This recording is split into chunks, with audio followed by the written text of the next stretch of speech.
मैं हूं आपके साथ महेश जैन। नीमच जिले के किसानों के कुएं के अंदर पानी जो है उससे आग लगती दिखाई देती है। इसको लेकर किसानों ने कई बार प्रशासन को शिकायत करी, जिसके बाद भी जो फैक्ट्री मालिक है उसके खिलाफ कोई कार्रवाई नहीं की गई। किसानों की समस्या का समाधान नहीं हुआ। एक तरफ तो सीएम शिवराज सिंह चौहान किसान हित की बात कर रहे हैं, दूसरी तरफ किसान यहां पर कलेक्टर कार्यालय में आए हैं। हम जानेंगे इनसे क्या कुछ समस्या है, किस तरह ये परेशान है। काका मुझे बताइए, कहाँ के रहने वाले हैं आप? बरबड़िया गांव के। किस प्रकार की समस्या आपके साथ हो रही है? हमारे कुएं में डीजल आ रहा है। क्या परेशान कैसे हैं आप? नाकोड़ा ऑयल फैक्ट्री के संचालक द्वारा बायोडीजल नष्ट करने के लिए उसने जमीन में ब्लास्ट किया था, तो वो बड़ी मात्रा में प्रशासन ने कार्रवाई की थी उसके ऊपर। तो क्या आपकी फसलें खराब हो रही, क्या स्थिति है? फसलें बिल्कुल खराब हो रही है उससे। प्रशासन क्या सुनवाई कर रहा है? बिल्कुल सुनवाई नहीं कर रहा है। मुझे बताइए भूपेंद्र जी, किस प्रकार का मामला सामने आ रहा है, क्या कुछ कहेंगे इस मामले को लेकर आप? विगत कई सालों से इस फैक्ट्री प्रशासन की तानाशाही से अवैध रूप से काले ऑयल का और बायोडीजल का उत्पादन किया। शिकायतों के बाद इस पर कार्रवाई हुई, तो जो बल्क क्वांटिटी में इसके पास बायोडीजल था, अपना आप को बचाने के लिए इसने अंदर ब्लास्ट करके उस सारे बायोडीजल को ज़मीन के अंदर छोड़ दिया। वो बायोडीजल और इसके अवशेष जो है हम सबके कुओं में आ रहा है और वो पानी में मिलकर हमारी फसल को भी प्रभावित कर रहा है। और ये हमारे ये हालत हो गई कि पीने के पानी की भी हमारे और पशुओं के लिए समस्या खड़ी हो गई। क्या अब क्या कदम उठा रहे हैं? आज कलेक्टर आए हैं, लगातार सैंपल लिए गए, क्या जांच रिपोर्ट आई, या क्या कहेंगे प्रशासन कार्रवाई क्यों नहीं कर रहा है? शिकायतों तो हमने अनगिनत शिकायतें कर दी, ज्ञापन दे दिए, लेकिन प्रशासन ने अभी तक कोई ठोस कार्रवाई इस फैक्ट्री प्रबंधक के खिलाफ नहीं की है और आश्वासन के अलावा हमें यहाँ से कोई चीज़ नहीं मिली है। और निश्चित रूप से अगर इस प्रकार से शिकायतें होती है, हम लोगों ने यहाँ ज्ञापन दिया था, यहाँ पे भी हमने उसमें आग लगाई थी और वहाँ पे प्रदूषण विभाग के लोग आए और उन्होंने भी वहाँ सामने किसानों ने आग लगाई, हमने लगाई। उसके बाद क्या प्रमाण चाहिए उनको? उसके बाद जांच के नाम पे हमको सिर्फ और सिर्फ भ्रमित किया जा रहा है और इस पर कोई कार्रवाई नहीं हो रही। तो इससे निश्चित रूप से ये इंगित हो रहा है कि इनकी मिली भगत से और इनकी सांठगांठ से और इस प्रकार का गोरख धंधा चलाकर हम किसानों को प्रभावित किया जा रहा है। अब मुझे बताइए, आपका कुआं फैक्ट्री से कितनी दूरी पर है? 100-150 फीट होगा। अब आप मैडम से भी मिले हैं, आगामी क्या रूपरेखा है, आगे आप क्या करेंगे, क्या न्याय की उम्मीद है या फिर क्या कुछ कहेंगे आप? हम क्या करें, अब हमें मरने को मजबूर होना पड़ेगा।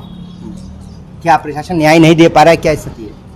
न्याय देते तो इतने टाइम होगा, 1.5 महीने हो गए, अभी तक कुछ भी नहीं हुआ। फैक्ट्री संचालक के ऊपर कार्रवाई भी नहीं हुई। यहाँ पे देवीलाल जी, आप भी वहाँ रहते हैं, क्या किस प्रकार से किसान परेशान है? लगातार शिकायतें करी जा रही है, सैंपल भी लेने आए थे मौके पर, क्या रहा नतीजा? नतीजा तो बिल्कुल शून्य है, क्योंकि अभी तक हमारे को कोई भी इस चीज़ के लिए अवगत नहीं कराया गया। सैंपल लिए गए, हमारे सामने सील किए गए, पर कोई भी सैंपल की जांच हुई तो हमको बुलाया नहीं गया और उन्होंने क्या जांचें बनाई है, क्या रिपोर्टें बनाई है, हमको पता नहीं है। पर उसके बाद उज्जैन से प्रदूषण संभाग की टीम से आई थी, उस टीम ने जो सैंपल लिए थे और वहाँ जो सैंपल गए, उनकी जो जांच हुई, उसके ऊपर हमने फ़ोन से चर्चा करी थी अधिकारियों से।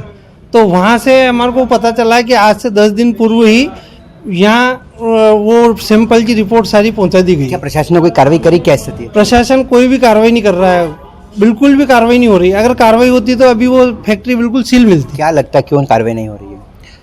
अब ये तो प्रशासन की और फैक्ट्री संचालक के साठगांठ की वजह से क्या हो रहा है, ये हम नहीं जानते इस चीज़ को, पर हो रहा है, ये सबको सामने दिख रहा है। काका, आप क्या करते हैं? खेती करते हैं। किस प्रकार से और किससे परेशान है आप लोग? डीजल जो है वो डीजल आ रहा है हमारे कुएं में। हाँ, उससे क्या इसलिए फसलों में नुकसान हो रहा है। तो क्या शिकायत के बाद समाधान नहीं मिल रहा है? समाधान नहीं हुआ है। क्या कहेंगे इसको लेकर? आज भी आए यहाँ पर मैडम ने बोला कि 7 दिन की और हमें टाइम दो, ये बोला हो गया। 7 दिन में अगर न्याय नहीं मिलता है तो फिर क्या करेंगे? न्याय नहीं मिलेगा तो हम फांसी लगाएंगे, और क्या करें। किसान परेशान है। भूपेंद्र जी, लगातार मामला उठाया जा रहा है, फैक्ट्री मालिक के खिलाफ पहले भी कोई कार्रवाई हुई थी, क्या कुछ रहा था मामला?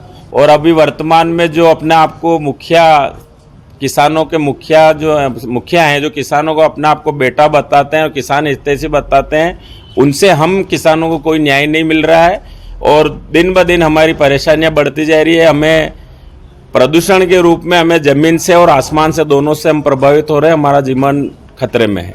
जैसा कि आपने देखा यहाँ पर बरहबड़िया वो गांव है जहाँ से किसान आंदोलन की शुरुआत हुई थी। आज फिर वहाँ का किसान परेशान है। फैक्ट्री नाकोरा लुब्रिकेंट नाम की जो फैक्ट्री है, वहाँ हम बता दें कि पहले भी वहाँ पर बायोडीजल को लेकर बड़ी कार्रवाइयाँ देखने को मिली थी, जिसको लेकर प्रशासन ने एफआईआर तक फैक्ट्री मालिक के खिलाफ करवाई थी। लेकिन आज फिर किसान वहाँ के आसपास के परेशान है। उनके कुओं में पानी नहीं बल्कि डीजल दिखाई दे रहा है। कुओं के पानी से प्यास नहीं बुझती बल्कि वहाँ पर डीजल आग लगती दिखाई देती है। हालांकि देखना होगा प्रशासन कार्रवाई की बात करे। एडीएम नेहा मीणा जो हैं, उनसे यहां पर किसानों ने मुलाकात करी। उन्होंने 7 दिन का आश्वासन दिया। क्या आगामी दिनों में किसानों को न्याय मिलेगा या फिर मध्य प्रदेश का किसान ऐसे ही परेशान होता रहेगा? लुब्रिकेंट ऑयल फैक्ट्री है जिसके विषय में उनके द्वारा शिकायत प्रस्तुत की गई है।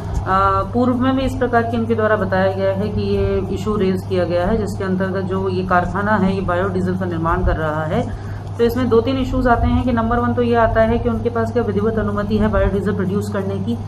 अनुमति के उपरांत क्या वो बायोडीजल ही प्रोड्यूस कर रहे हैं उस अनुमति के अंतर्गत। तीसरा ये है कि कुछ मानक मापदंड होते हैं जिसके अनुसार उनको लाइसेंस जारी किया जाता है। तो अब हम लोग ये करेंगे कि जो मानक मापदंड है जिनके उस पर उनको इशू किया गया था, जिसके अंतर्गत वेस्ट मैनेजमेंट एक बहुत एसेंशियल पार्ट होता है कि उनके द्वारा उसको जो उनका जो बाई प्रोडक्ट निकल रहा है वो किसी भी तरीके से हमारे अंडरग्राउंड वाटर में या फिर आसपास की किसी वाटर बॉडी में ना शामिल हो रहा हो। ठीक है, तो ये वाला जो मानक मापदंड है इसके विषय में हम लोग अभी जांच करवाएंगे। प्लस पूर्व में भी इसमें सैंपल वगैरह लिए गए थे आसपास के कुओं के, और सैंपल्स की रिपोर्ट अब आने बताई गई है, जो भी अभी हमें देखनी बाकी है कि उसमें क्या साइंटिस्ट द्वारा प्रस्तावित किया गया। उज्जैन से एक टीम आई थी पोल्यूशन बोर्ड की, तो उनके द्वारा जो सैंपल लिए गए थे उसकी एक बार रिपोर्ट हम लोग चेक कर लेंगे। यदि उसमें किसी प्रकार से नेगेटिव टीप आती है तो accordingly we will take the action. एक जो चीज़ मुझे लगता है कि सैंपल में इसमें करने की आवश्यकता है, जो अब हम लोग करवाएंगे, वो है सॉइल टेस्टिंग। आसपास की जो 50 मीटर की 100 मीटर की जो परिधि में जितने भी खेत हैं उनमें से रैंडमली सैंपल्स ले लेंगे मिट्टी के, और मिट्टी की जांच करवाएंगे। ये देखना आवश्यक है कि वहाँ से किसी प्रकार का रेसा मिट्टी में नहीं आ रहा, क्योंकि वो फिर वो धान में जाएगा, जो गेहूँ है, गेहूँ जो भी क्रॉप होती है उसके अंदर जाएगा फिर, और मिट्टी भी प्रदूषित होती है प्लस अंडरग्राउंड वाटर भी प्रदूषित होता है।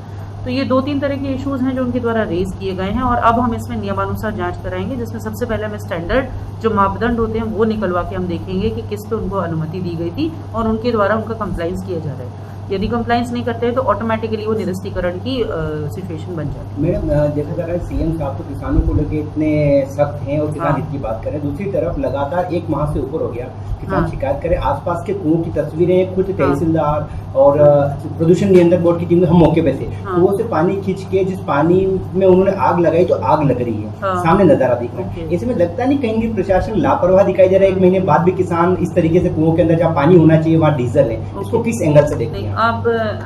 देखिए, लापरवाह वाला नहीं बोल सकते हैं, क्योंकि इसके अंदर जो जैसे ही आई थी शिकायत उसके बाद तो तत्काल से प्रशासन द्वारा इसके अंदर टीम को भेज के जांच करवा के इसमें सैंपल्स के लिए उज्जैन कम्युनिकेट किया गया था। बाहर से टीम आई थी क्योंकि हमारे पास सैंपल करने वाले संसाधन उपलब्ध नहीं है, तो it would have taken some time कि वहाँ से टीम आ जाए। अब टीम के बाद वो जब लेकर गई है सैंपल, और सैंपल की जो रिपोर्ट्स है वो अभी आई ही हैं।